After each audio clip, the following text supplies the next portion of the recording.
If you're hearing this, if someone finds this recorder, I need you to understand something before anything else. I didn't imagine it. I didn't hallucinate it. I wasn't dreaming. It learned me, piece by piece, like peeling a person off their bones. And now it's wearing me. Let me start over, because if I don't do this right, none of it will make sense, and you'll think I'm crazy, the way I thought I was crazy. But I wasn't. I'm not sure how much time I have, so I'll talk fast, but I won't skip anything. You need the whole picture, because it doesn't start the way horror stories usually do. No haunted houses or curses or warnings from strangers. It started with something small. Too small. So small that I ignored it, and that's why I'm here now, whispering into a recorder in the dark, while something that looks like me walks around outside my door. The first night, it was just a sound. 3 taps. Exactly 3. Like knuckles on a wall. Except the wall it came from was the wall behind my bed. The one with nothing behind it but insulation and wooden beams. I sat up, listened. Nothing else happened. No whisper, no scratching, no movement. Not even a draft. I remember telling myself, it's just the house settling. Because houses do that. They creak and sigh and pretend to be alive in the middle of the night. But what houses don't usually do is answer you. See, I tapped back. I don't know why. Curiosity, maybe? Boredom? A stupid impulse. Whatever the reason, I lifted my knuckles and tapped 3 times. Tap, tap, tap. And from inside the wall, tap, tap, tap. Perfectly timed, perfectly mirrored, perfectly wrong. I froze, not breathing, not blinking, just waiting for something, anything to make sense. But nothing did.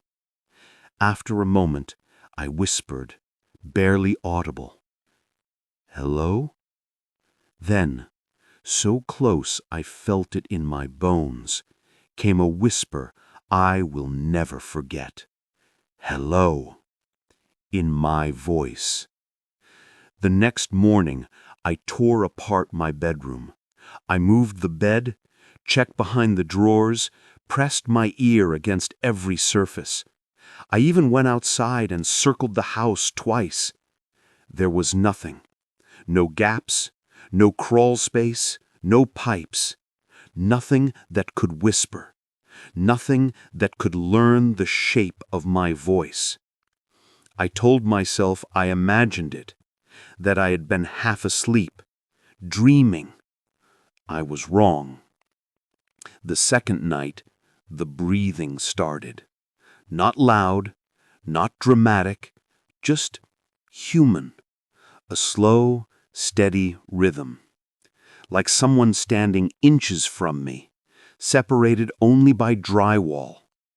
Inhale, exhale. Inhale, exhale. Perfectly synced with mine at first, and then gradually shifting, studying, adjusting, until it no longer matched me at all. I didn't sleep. I sat upright in the dark, listening to breathing that wasn't mine in the wall behind my head. Too scared to move, but too terrified to stay. Sometime around 4 a.m., the breathing stopped. Then a soft, tentative whisper. "Why are you awake?" I didn't answer. I didn't move. I didn't blink. because the voice was still wrong. It sounded like someone trying to speak through a mouth that wasn't shaped correctly. And I swear to God, it sounded excited. 3 days later, I saw it for the first time. I had just stepped out of the shower. Steam fogged the bathroom mirror, warping my reflection into a blurry outline. I wiped a circle clear with my hand. And there I was. Except I wasn't.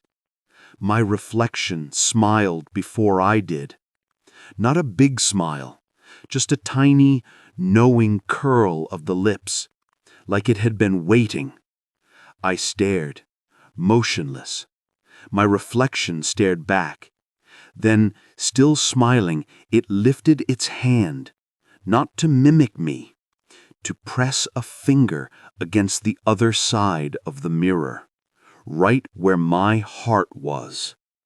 I stumbled backwards, slipping on the wet tiles. When I scrambled up again, trembling, heart pounding through my ribs, the reflection was normal, completely normal. But something was written on the glass, small, almost invisible. Letters traced through the fog by a finger that shouldn't have existed. Getting closer.